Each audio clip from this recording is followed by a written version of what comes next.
melodi dan warna di atas sungai. Seiring cahaya pagi mulai menghiasi permukaan air, ratusan perahu kecil, disebut jukung dalam bahasa Banjar, bergerak rapat satu sama lain, membawa beban sayur mayur segar, buah-buahan, hingga jajanan khas. Pasar terapung ini menyajikan pemandangan unik, transaksi ekonomi berlangsung di atas sungai. Setelah salat subuh hingga sekitar pukul 7-9 waktu Indonesia Tengah. Tradisi pasar terapung di Banjarmasin berakar jauh ke masa sebelum berdirinya Kerajaan Banjar, sekitar abad ke-14 tumbuh sebagai pusat perdagangan di antara anak-anak sungai yang berebut arus kehidupan.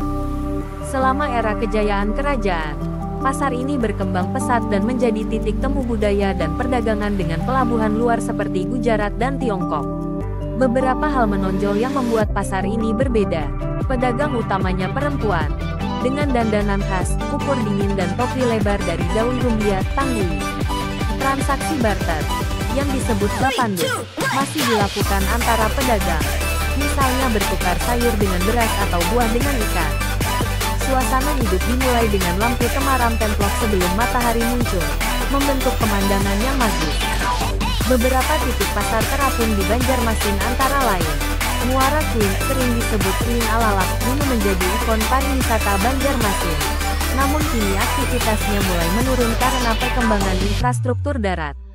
Lok Baintan, yang hingga kini masih hidup, berada di Sungai Martapura, sekitar 1 jam naik klotok dari pusat kota. Ini pasar terapung paling aktif dan tradisional. Siring Tendean di pusat kota Banjarmasin, merupakan pasar terapung buatan yang diinisiasi oleh pemerintah kota. Pasar ini hanya buka saat akhir pekan, khususnya Sabtu dan Minggu pagi. Pada Agustus tahun 2025 digelar Festival Wisata Budaya Pasar Terapung, yang menghidupkan kembali memori tradisi dan semangat ekonomi sungai. Acara ini menyajikan tidak hanya transaksi jual-beli tapi juga pertunjukan budaya, permainan tradisional, jajanan khas Banjar, eskero, wadai Banjar, serta stand dari berbagai UMKM daerah.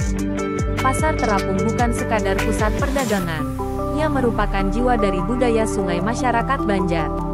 Ia mengajak kita merasakan harmoni kehidupan, mengingatkan bahwa sungai bukan hanya jalur transportasi melainkan ruang sosial, ekonomi, dan identitas yang mendalam dan tak lekang oleh waktu.